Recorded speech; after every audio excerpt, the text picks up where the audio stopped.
శ్రీ శంకరావతార చరితము. శంకరుడు పూర్ణానదిని తన ఇంటికి తెచ్చుట. అది మండు వేసవి, మిట్ట మధ్యాహ్న వేళ. నిప్పులు చెరిగే మండుటెండకు వడగాల్పు తోడయ్యింది. ఆర్యాంబ పూర్ణలో మునిగి బిందెడు నీళ్లు తెచ్చుకుందామని బయలుదేరింది. నది ఊరికి ఎంతో దూరంలో లేదు, ఇసుక దారిలో వెళ్ళాలి. కొంత దూరం వెళ్ళాక ఆర్యాంబ కాళ్ళు కాలి తల మాడిపోయి ఒళ్ళి తెలియక పడిపోయింది. ఒక పుణ్యాత్ముడు చూచి లేవనెత్తి ఉపచారాలు చేశాడు. శంకరునికి కబురు చేశాడింకొక ఆయన.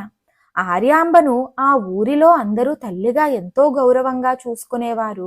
పరుగున వచ్చి తల్లిని చూచాడు శంకరుడు. ఇంటికి చేర్చి అక్కడ ఉపచర్యలు చేస్తున్న కొడుకును చూచి ఆమె అడిగింది, నాయనా, ఈ మండుటెండలో ఎలా రాగలిగావు? నా కోసం ఎంత శ్రమ పడుతున్నావో కదా అంటూ కుమార్ని చూచుకొని కడుపు కద్దుకుంది. అప్పుడన్నాడు తల్లితో, అమ్మా, పెద్దదానివయ్యావు, ఈ వయసులో ఎందుకిలా శ్రమ పడతావు? ఇంటి దగ్గర నూయి ఉన్నది కదా, ఆ నీళ్లు వేడి చేసుకుని వేడినీళ్ళ స్నానం చేసుకోవచ్చు కదా.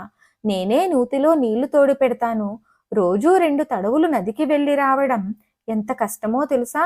శ్రమపడకు, నదికి వెళ్ళకు అంటూ కాళ్ళా వేళ్ళా బ్రతిమాలాడాడు. ఆ బిడ్డ మాటలకు ఆనందంలో మునిగిన తల్లికి ఆనంద బాష్పాలు జలజలా రాలుతుండగా, నాయనా, నీవింకా పసిపాపవు, నీవు నీళ్లు తోడడమేమిటి అంత మాట అన్నావు? నాకదే ఆనందం. మీ నాన్నగారు కూపోదకం స్నానానికి పనికిరాదన్నారు అని చెప్పింది ఆర్యాంబ. ఇంక మా అమ్మ నదికి వెళ్ళడం మానుకోదు అని ఎరిగి ఆ తల్లితో అన్నాడు, అమ్మా, నీ మాట కాదంటానా? నీ పాదాల కాడికే వస్తుందిలే ఆ మహానది. ఇంక నీ ఇష్టం వచ్చినట్లు స్నానాలు చెయ్యవచ్చు అని చక్కున అన్నాడు. ఆ మాటలలోని ప్రేమాధిక్యాన్ని గుర్తించిన ఆర్యాంబ సంబరపడిపోయింది. అమ్మ చంక దిగి అటూ ఇటూ తిరుగుచున్న శంకరుని మనస్సులో పట్టుదల ప్రవేశించింది.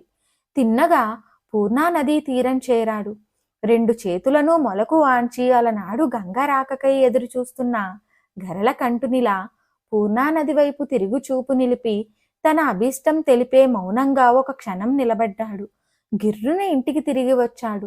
పొద్దు కుంకే సమయం అది. వాతావరణం క్షణంలో మారింది.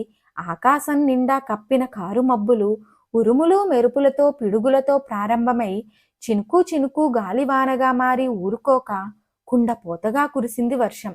రాత్రంతా ఆకాశానికి చిల్లులు పడ్డాయా అన్నట్లు కనీ విని ఎరుగని వర్షం. ఆ నీరంతా పూర్ణానది తన పొట్టలో ఇముడ్చుకొని పొంగు హద్దు మీరగా ఊరి మీదకు వచ్చింది. వచ్చి వచ్చి శంకరుని ఇంటి గుమ్మం పక్కగా ఒరుసుకొని వెళ్ళింది. ఆర్యాంబ తలుపు తీసుకొని చూచేసరికి పూర్ణానది తన గుమ్మం దగ్గరగా ప్రవహించడం చూచింది. అమ్మా, చూచావా, పూర్ణకు నీ మీదనున్న ప్రేమ అని చమత్కరించాడు. బాలవాక్యం బ్రహ్మవాక్యం అన్నారు పెద్దలు. మరిన్ని ఆధ్యాత్మిక విషయాల కోసం మా ఛానల్ను సబ్స్క్రైబ్ చేయండి. వీడియో నచ్చితే లైక్ చేయండి, షేర్ చేయండి, కామెంట్ రూపంలో మీ అభిప్రాయాన్ని తెలియచేయండి.